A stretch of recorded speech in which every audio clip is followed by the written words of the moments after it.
Initiating broadcast signal in 10, 9, 8, 7, 6, 5, 4, 3, 2, 1.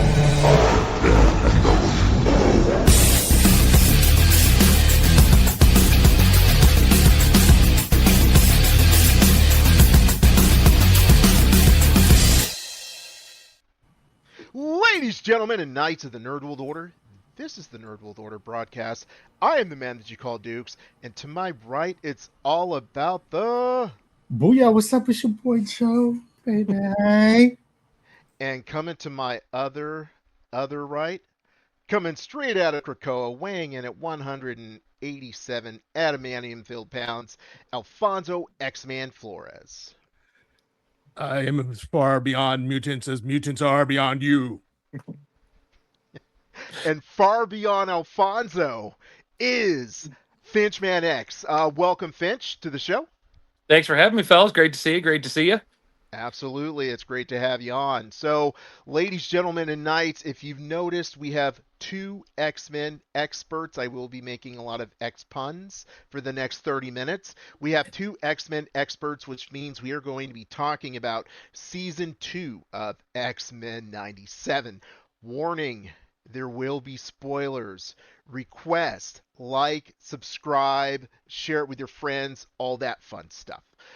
So before I get into talking about this episode, it's been a while since Finch has come on, so I want you to go ahead. Finch, if you don't mind, just introduce yourself, give us your socials, what you've been up to. My name is Finch. I am a cosplayer. I'm also a podcaster of the Finch X podcast, which is an X-Men podcast.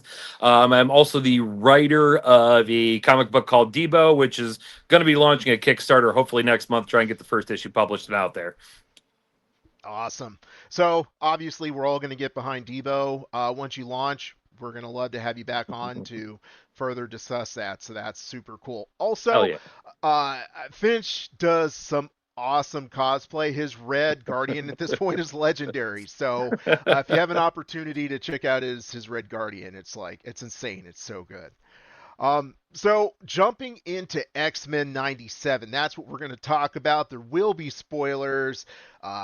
As we always like to go into, what were your level of anticipation going into this show? I'll start. I didn't care. Last season was really good, okay? But, stuff happened. Someone whose last name is DeMaio was not part of it, even though I noticed that when I was watching credits, he is still listed as an executive producer. I was like, can they still stay at that same level? I didn't know. I didn't care. So I watched it because Alfonso was really excited about it. That's how I watched the first 3 episodes. Joe, what was your level of excitement going into this? I mean, my thinking is when I was watching is like, how much did they change from Baba Badoy's? What's his name? Badao. DeMaio. Cinco de Mayo. How much is DeMaio's original season 2 is in the storyline? And how much did they change? So that's what I was looking forward to. But yeah, hey, a lot of characters were going to be in this season, so that's what I'm looking forward to. A lot of my favorite characters, like Jubilee, right? I like Polaris, Bishop, of course, and then they had Archangel too. So those are my favorite ones. So I was looking forward to that. So I guess I'm looking forward to seeing the characters I like. Really. So Alfonso, I'm going to throw a dumb question at you. What was your level of excitement for X-Men Season 2? My level of excitement was so high that I had to get in a fight with my wife so that I could watch it and not be disturbed. Go on. Yeah, did you fake a fight? I woke the kid up an hour early because he was going to be right there by my side, and we watched it. And it was glorious. All right. First 3 episodes, we watched the 4th one. I mean, I watched it this morning, but he watched it when he got back from junior lifeguards. But so I got to watch it twice, and I'm very happy with that. Actually, yeah. So my level of excitement was through the roof. I waited and waited and waited, and I was counting down 3 days, 2 days, 1 day. It's time. It's like midnight. I fell asleep, but And I got up right Finch, early. what was your level of excitement going into this season, Finch? Oh man, next level. I mean, 2 years ago we got left on some massive cliffhangers, and we're like, where are people at? What is going on? What's happening?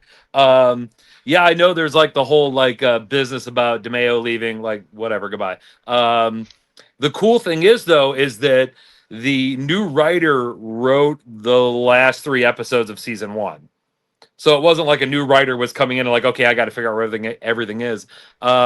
Excitement level for the characters that have been established, the new ones we had seen in previews that were coming in. So excited. I'm kind of upset we're 4 episodes in and Gold Balls has not made an appearance, but hope springs eternal. Yeah, so I was very excited. Well, we got iBoy. We did. See, expect all the deep cuts, okay? I have heard of Gold Balls. I haven't heard of iBoy, and it's going to go over most of our heads. Like this conversation between Finch and Alfonso, it's just going to be me sitting here looking like flabbergasted for the next 30. Actually, I remember the gold because Alf had broke it down to us last Yeah, time. So Gold Balls. I remember Gold yeah. Balls. Now, iBoy? No, don't know iBoy. So let's just jump into it because,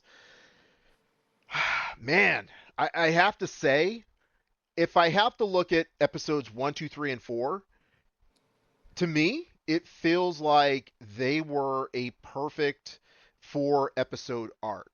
And I feel like they left enough things still out there where it's like, okay, we're still moving somewhere with this. What's going to happen here? We left this over here. But at the same time, I thought that the first 4 episodes were pretty darn complete. But as far as those first episodes go, I'm just gonna step back and let Finch and Alfonso impress the hell out of us.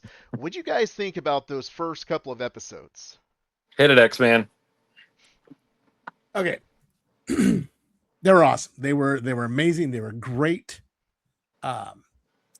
They treated the audience like we were smart. You know what I mean? That we had the intelligence, that we had the memory of what happened. Like they didn't bother to explain too much. I could see how like maybe somebody who didn't know as much could easily get lost because there was so much information in so little time, and they just blew through so much. I'm like over here like watching this and like opening up random files in my head, like what's in this file here? Okay, so we missed that. Okay, but I know that happened, and it's like it makes sense to the story. It's like it was just so much information, and they left a lot on the table. They could have easily ran the whole season with these 4 episodes. It could have easily been done, but they've got a lot to do, and I don't know why they're in such a hurry. That's it's like I'm so excited for all the information I'm getting, for everything that I'm getting, but I'm also worried, like, are they just gonna blow their wad and then it's like, well, we're gonna get 4 seasons, 5 seasons, 6 seasons. I mean, we can go forever. We can go for eternity because these are just voice actors, and we don't care what they look like or how old they are. Sorry, cut that. Joe does. Yeah, Joe cares how old they are. Hey, big boy. It's all up on his sugar. Yeah, so let me say this. Jumping in, season 1 didn't grab me. A lot of people were excited about, Cable, him growing up, everything like that. I think they showed X-Force. I can't remember. 1, 2, and 3 are kind of all squashed together to me. It didn't grab me. The Cable arc didn't grab me. It was like, meh. But yeah, I mean, I'd love to hear what you guys thought. Like I said, episodes 1, 2, and 3 are just one big blur for me. But Finch, obviously, your perspective's going to be way different than mine. What were you thinking of those first episodes? Well, other than still lingering on the thought of Alfonso talking about blowing a wad, I will say that episode 2, I mean, the X-Force episode, like they changed the intro for X-Force.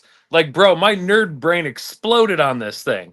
We got X Factor in there. We got Havoc, Team U Cyclops showing up. And then we had the really, really awesome Jubilee jailbreak scene which people who I know who have spoken to who work inside the studio said that was referred to as the F-Ice scene in production. And their original plan was to use Killing in the Name of by Rage Against the Machine for that scene, but Upstairs nerfed it. So they went with Volcano Girls by Veruca Salt. Still a phenomenal 90s song. I thought that whole scene was great. We got a strong guy appearance, and that makes me super happy. I'm still irritated they didn't call me to voice act it, but that's okay. Yeah, I thought it was good. I thought it like launched us off into the second season. Those first 3 episodes got us on track with like where everybody was at in the landscape with the way they left us with the cliffhangers at the end of season 1. And I'm just excited. I'm just like, it sucks because I feel like we're going to snap our fingers and the season's going to be over, and then we're going to be left with a ton of questions again. So I don't want to be that guy, but it's kind of my role on the show. I didn't care for that jailbreak. I didn't buy that her little firework powers or little sparklers could be so formidable that people are like, oh, I can't see. Oh, I'm sorry, guys. You know what? You know why? Because you didn't read that part of the X-Men story when Jim Lee took over and Jubilee was in it with Wolverine. You missed like that whole thing, bro. Like you just stopped reading the X-Men then. Dude, I like that scene, bro. I'm so glad she's in Marvel Rivals now. Dude, I'm just watching the whole X-Men series thinking what kind of skins I'm gonna get from Marvel Rivals. You know what I mean? I really enjoyed the first 4 episodes. Like the end of episode 4, I was like, man, that's kind of dope how they did that. I like how they did that. The one thing that I'm afraid of, dude, and I feel more because you two, I love the X-Men, but I feel like Finch and Alpha is more hardcore, and then Alan just doesn't care. It's written so well and it's done so well with the fight scenes and the characters and the way it's smooth. Like we need to go rescue Jubilee, and Kid was like, I've already trained you both. She knows how to handle herself. And that, when did they do that? But it was so smooth the way they did it. You didn't even think about it. Like, I guess it lets you know that they've been together for a lot longer than what that episode was. My biggest issue is it's so good now that when the live action comes, it won't be as good as that. And so that's my biggest fear. And I'm more fearful for you two because it's going to hurt you two a lot more than it hurt me. It'll hurt me a little bit, but it's going to hurt you two a lot more because it's done so well that I'm afraid that the live action, when it comes in, it's not going to be as good as the 97, And I've always said this before, you could do so much more with animation, you could do storylines, you can move the plot faster, it's smoother. And they're going to do James Gunn. They're just going to scratch those X-Men 97, even though everyone likes it. And then they're going to James Gunn it and put everything new and do their own way. And that's my biggest fear. Your thoughts on those? Well, real quick, that the whole Jubilee thing was a touching coming of age story that, culminated with her, she's a full blown X-Man, X-Force, they brought in all these young characters like Quentin Quire, Stepford Cuckoo's, Nature Girl, iBoy. They were all there, and it sets her apart from them. So she's no longer the child. You know what I mean? She's not the Robin perspective, like, oh, we got to give the kids something to relate to, because she just stepped forward. So she's a full blown soldier now. She's not just the kid with the little laughs, did I do that? She is there, man. She's one of us. She's not a Robin character, but she did date a Robin. Yeah, she did. Yeah, you didn't know that, huh, Alan? That's not going to convince Alan. He's still going to be a hater on Jubilee. Well, it's okay. Alan's mutant code name is Buzzkill, so it's all right. That's his power. Yeah. Oh, I have another question too. What do you guys think about this? In the end, Magneto's always right. That's just my opinion. Bro. I'm more of a Magneto fan than I am a Professor X. Just to see the transformation where Professor X, like it's the same. Oh, we need to do it together. We need to do it together. I'm at the point where that's not going to happen, bro. Like it's just not going to happen. And if you flash forward in the comics now, his philosophy on this whole thing is totally different. So my question to you both is was Magneto even right? Yeah, I'm watching the first couple episodes, and all I can think is, I don't want to see anybody's Magneto was right BS, because this guy is looking at En Sabah, who Mhm. like makes Hitler and Stalin and Mussolini look like furries Mhm. at your kid's grade school. Is like, nah, we can change him, bro. Yeah. I just feel like I can fix him, right? And even Xavier's like, Is that his fault or is it Xavier's? Because he's trying to be like Xavier. So if it wasn't for Xavier's influences, he probably wouldn't have done that. yeah, but I'm even trying to Xavier's bring like, your bro. dream in, Charles. Yeah, no, and guess what? Yeah, the guy went like full tilt, and now here we are. And now Magneto's dead. So was Magneto right? Well, if he was, where did it get him? Because I'm just saying. Yeah. Obliterated. You think the X-Men is like Darth Maul? Do I think the X-Men are like Darth Maul? Yeah, because Darth Maul is based off of that Greek, or it's a Greek mythology where he pushes the boulder up, and as soon as he gets to the top, the boulder goes right back down. I feel like that's always been the X-Men. As soon as they get a chance to fix things, it goes right back to the way it was. Yeah. Because story, Right. you know. Is that the Pygmalion Yeah. effect?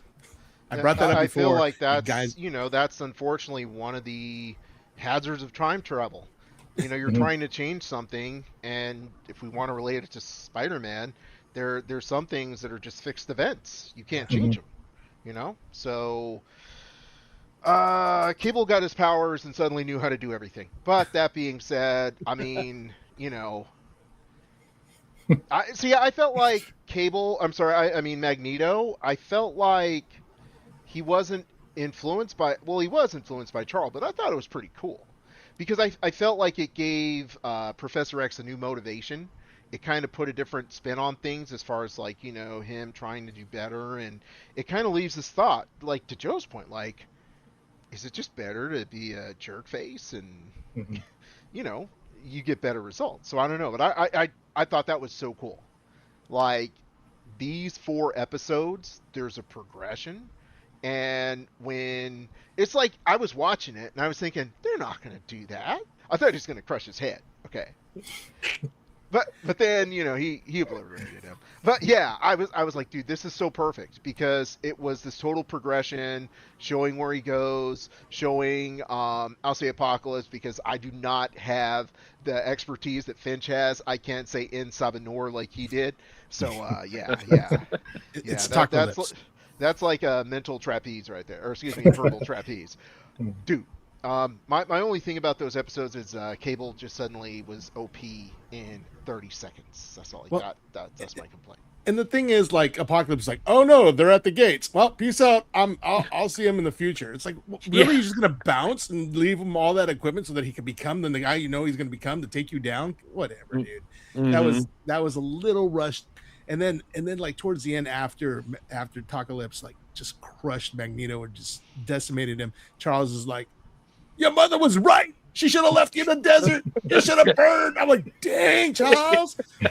He was like, a lot of people are speculating that this is the beginning of Onslaught. And I could see that happening. Now, looking through the titles, I'm not sure if it's going to happen this time, but that's what happens is like that anger inside Professor X and the anger inside Magneto like culminate together to become Onslaught. And oh my gosh, it's going to be glorious. I thought it would be dope. Onslaught was the most disappointing arc in the X-Men. You're like, oh, who killed the X-Men? Who killed the X-Men? Who killed the X-Men? Random character that we made up who you saw for like what, 1 issue? 2? There's a whole thing. How many issues was it? There was lots. There was Okay. First of all, you got the Juggernaut flying in, like the Hulk in Infinity War, where he just crashes down, and it's like, what happened? He's like, Onslaught.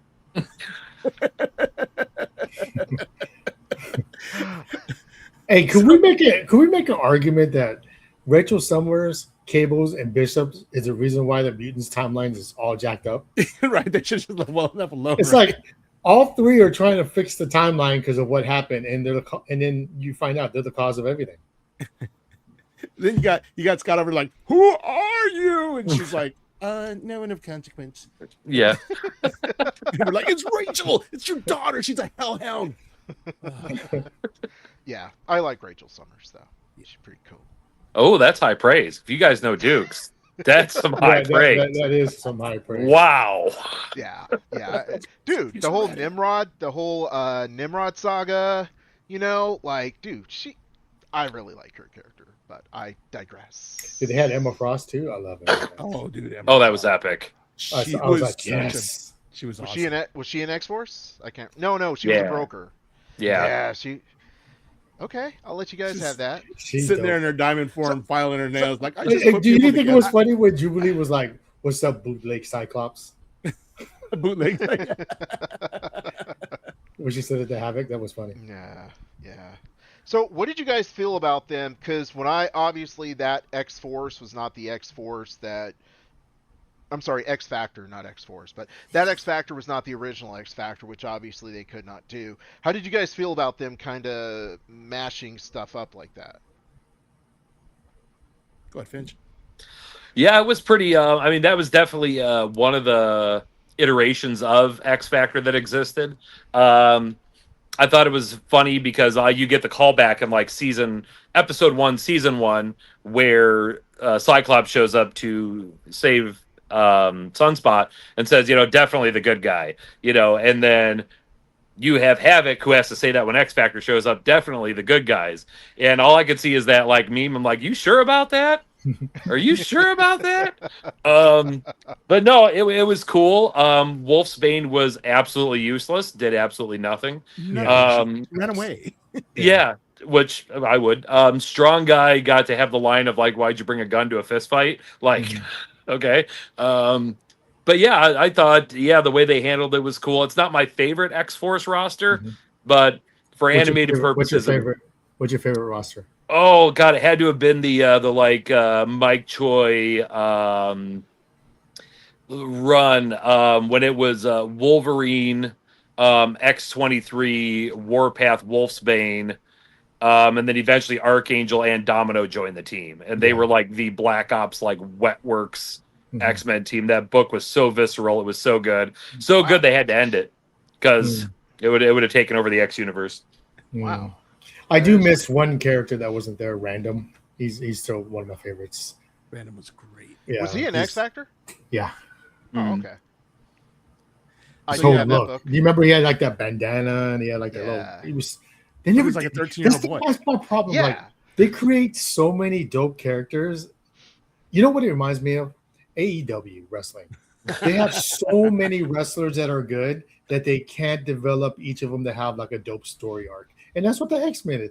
There's so many dope mutants that they create that they just leave them on the back burner. I think that's what was that one comic I can't remember that I loved about it was like because they brought back Longshot in it. It was like a group of people that would go in and fix different Exiles. Exiles. Yeah, and they brought That back was a a good Longshot. I love Longshot, and he was in that series run for a while, and it would be dope if like they did a character with a Bush Ship or a Cable or even a Rachel Summers, a comic like that where they have different mutants that they could develop, and I think that would be dope.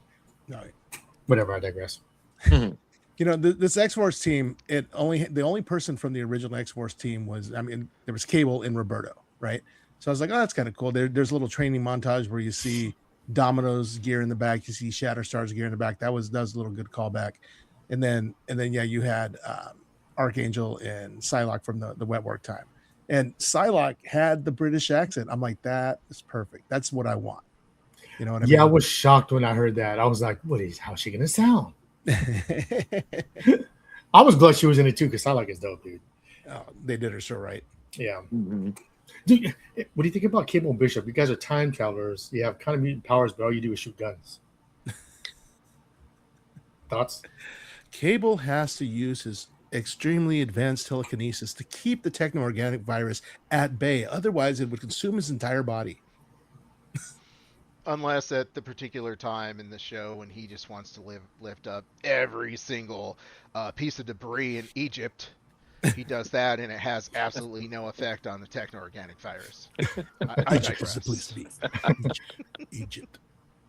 But to me, Bishop felt like he was just Shaft with a gun, with like a big gun and laser hands. I don't like the way that they are doing Bishop. He feels like yeah, like just Shaft. I can't get into it. Cable, I know this is gonna be hard to believe. Never been much of a big Cable fan. Like, he's very one-dimensional. I understand. Oh, but he went through time, and he's got this virus, and his mom and dad are well, nobody knows. Well, his mom and dad are but his mom's a clone. But he's one-dimensional and boring. He's like Dirty Harry with telekinesis. So yeah, I don't care for either of them. Totally. Dirty agree. Harry with telekinesis. I would watch the hell out of that movie. Like, You are. That's X-Men. You feel lucky, punk. yeah, do ya? Yeah. So. I will say it's a kind of a convenient plot point that Magneto dies, because it saves a lot of messiness. Because you got to keep in mind, like, Magneto ripped the metal skeleton out of Wolverine.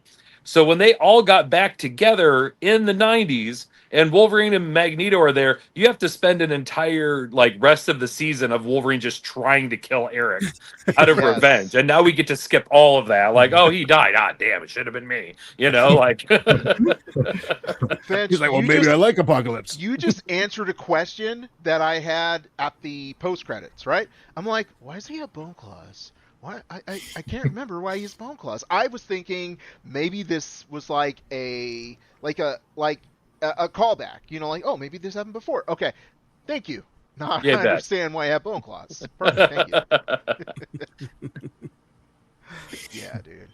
He's probably Where- going to get his animanium back anyway. Oh yeah, definitely. Yeah. dude. Yeah. That's Captain fine with America Captain. gave him the files to Weapon X. He's going to go down Yeah. there and he's going to figure out how they can get it back.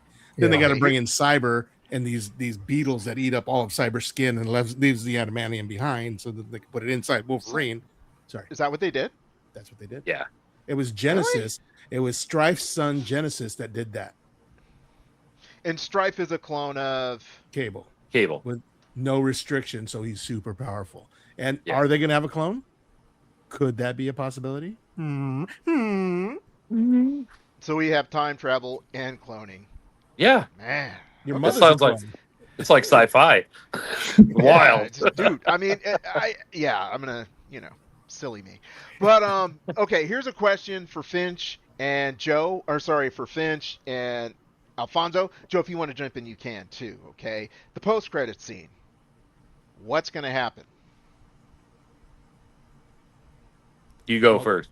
That's what I was thinking. It's like, while he gave him the Weapon X information, he's got his bone claws. He's going to go storm Weapon X and he's going to get some adamantium infused back into his bones so that he can be unbreakable.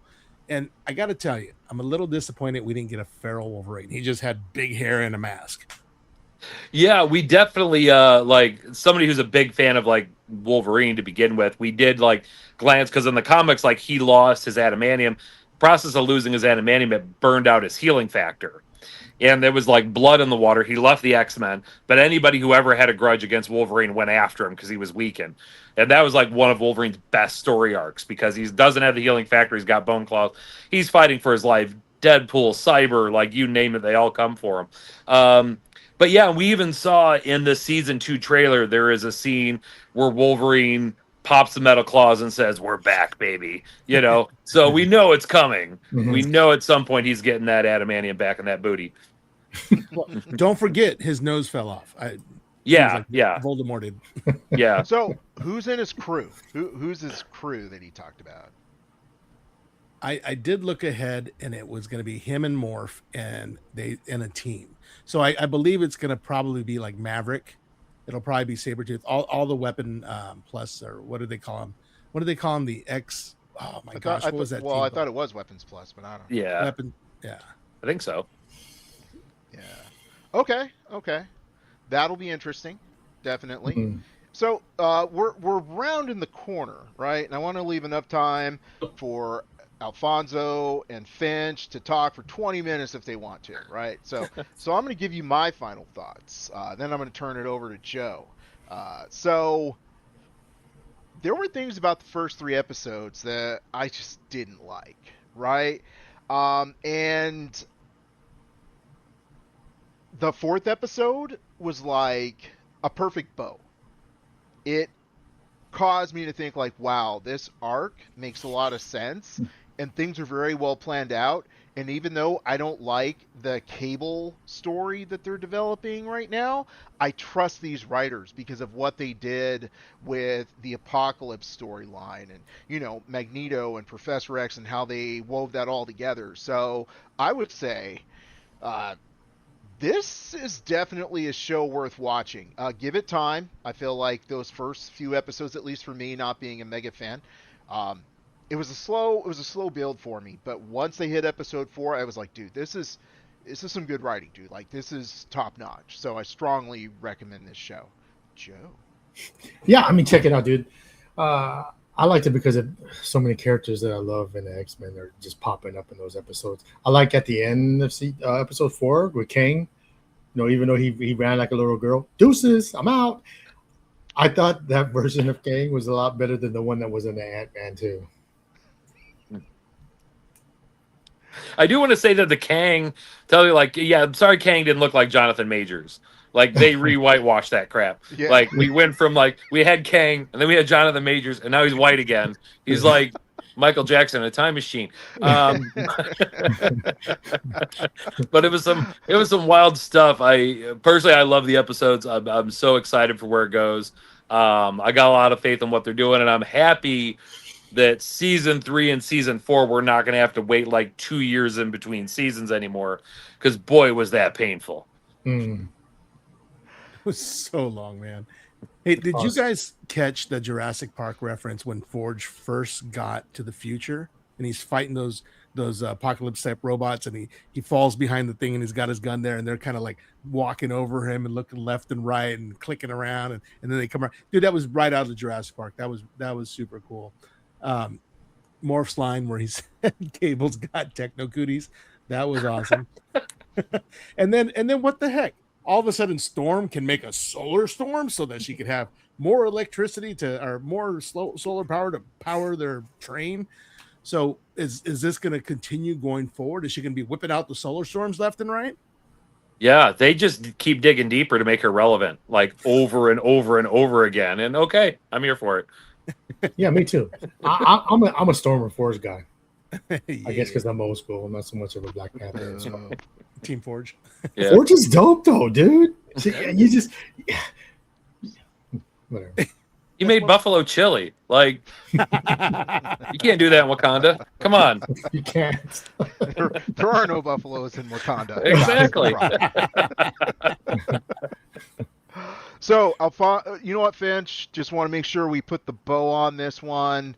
Could you just one more time tell us where people can follow you, how they can find your podcast? Yeah, you can find me on Instagram, Finch __ X, because Finch _ X was taken. Go figure. Finch X podcast on YouTube, and then those are the main ones. On Threads when I post once a year. Awesome. I'm glad I'm not the only one who looks at Threads and goes, nah. Yeah. And this concludes this episode of the Nerd World Order broadcast. So until next time, ladies, gentlemen, X-Men fans, and Knights of the Nerd World Order, I am NWO. We are NWO. Nerds redefined.